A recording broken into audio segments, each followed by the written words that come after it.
Assalamualaikum and hi everyone. Today we're going to talk about something very important, that is Islamophobia. Many people have heard this word but not everyone knows what it really means. Let's learn together so we can understand each other better and help stop hate. Okay, Islamophobia is when someone feels or hate Islam or Muslim. Every Muslim is a terrorist. Period. Right now. Shut your mouth. I don't want to hear your mouth. Oh, please. I'm done with you.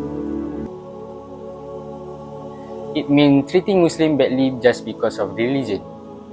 Sometimes it's word like rude comments or jokes, other times it's action like not hiring someone because they wear hijab or even hurting them. It is so unfair and wrong. Islamophobia often comes from fear and not knowing the truth. People may only see negative news about Muslims like when bad people do violent things.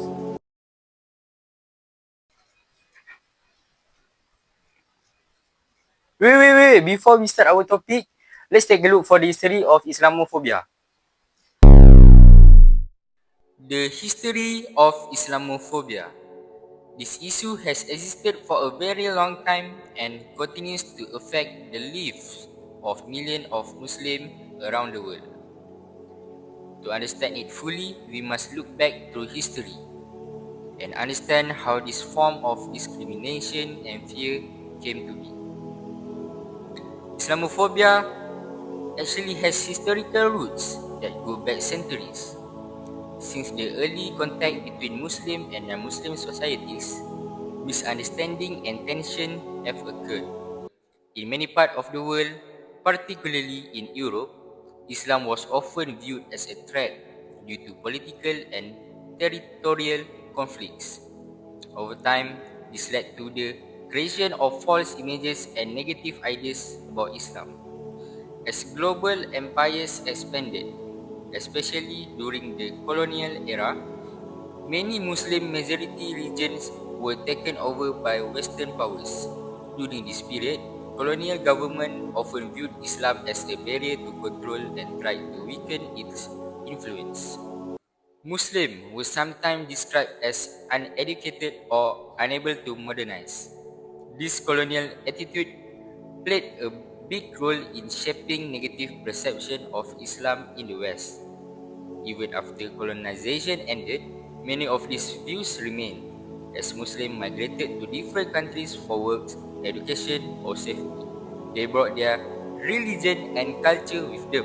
However, in many societies, they were seen as outsiders, a lack of understanding about Islam, combined with media portrayal and political fear. Over time, this attitude became more visible through discriminatory law, hate speech, media bias, and social exclusion. Fighting Islamophobia requires more than just sympathy. It requires knowledge, awareness, and action. We must educate ourselves and others about the true teaching of Islam. We must stand up against hate and support a more inclusive society where people are not judged based on their religion or appearance. Islamophobia can hurt people in many ways. Muslim kids may be bullied at school, adults may be treated unfairly at work. Some people are scared to wear their religious clothes, like the hijab, because others might stare or say something mean. Islamophobia also makes people feel lonely, sad, or even scared in their own country. No one should feel this way just because of their faith. We can stop Islamophobia if we work together. First, we should learn more about Islam, not from scary news but from real people and good sources. We should ask questions and listen with open heart. Next, we should speak up when we see hate or bullying. Even small action like standing beside a Muslim friend can make a big difference. Wait. Let's take a look for a scene illustration.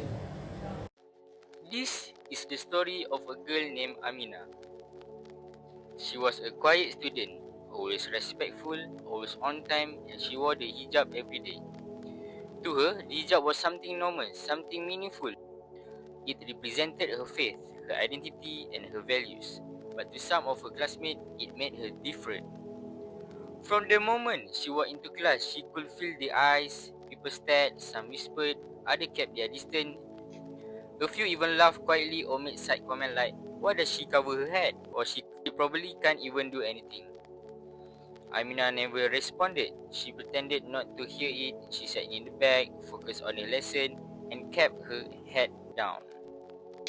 She never caused trouble, but inside it hurt. It made her question whether people will ever look past what she wore and actually see. Still, she didn't change. She didn't take off her hijab or try to hide who she was. Instead, she stayed true to herself, calm, kind, and consistent. Little by little, things began to shift. One day, she noticed a classmate struggling with their work. She gently offered her help. Another time, she returned someone dropped notebook with a soft smile. Slowly, her classmates started realizing that Amina wasn't scary, strict, or unfriendly. She was just like them. In fact, she was kind. She listened, she helped, she treated everyone with respect, even those who had ignored or judged her before. Eventually, the whispers stopped. People started saying hi. Some classmates began asking questions, not to mock but to understand. A few even apologized for how they had acted before. They said things like, "I didn't know you were so cool," or "I wish I had talked to you earlier." What changed their mind wasn't a speech or an argument or a fight. It was just her being patient, being proud, and showing her who she really was. Amina's story is proof that overcoming Islamophobia doesn't always come from big action.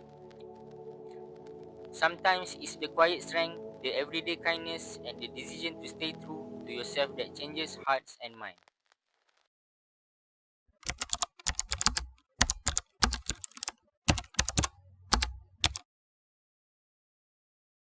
Islamophobia is not just for a problem for Muslim, it's a problem for all of us because hate hurts everyone and kindness helps everyone. Let's work together to create a world where all people from all religions feel safe and welcome.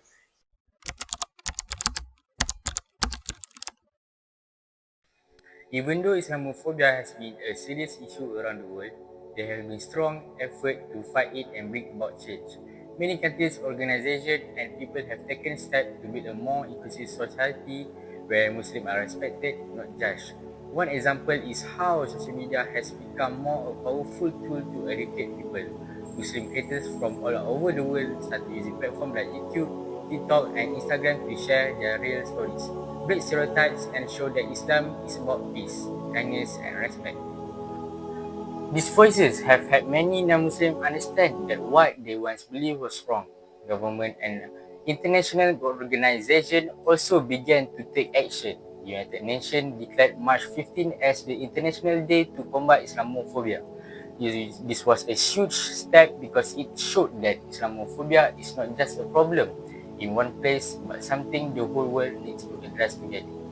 In school, more lessons now include discussion, different cultures and religion, helping students understand and respect one another. Books, documentaries, and campaigns have also played a big role in changing minds and building empathy.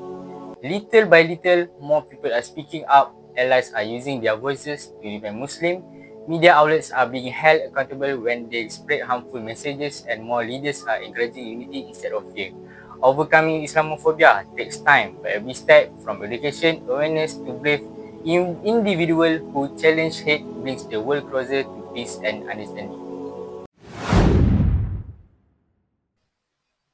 Now, let's take a look for some example.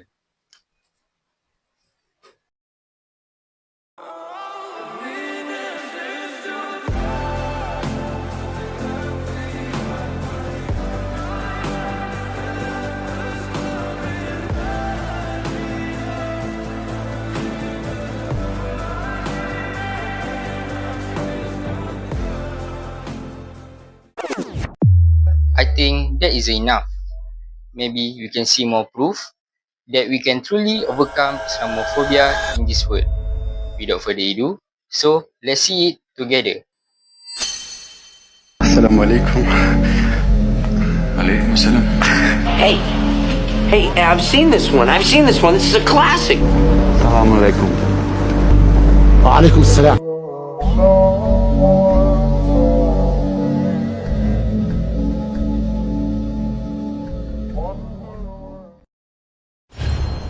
Thank you for watching, and remember, respect and understanding with you.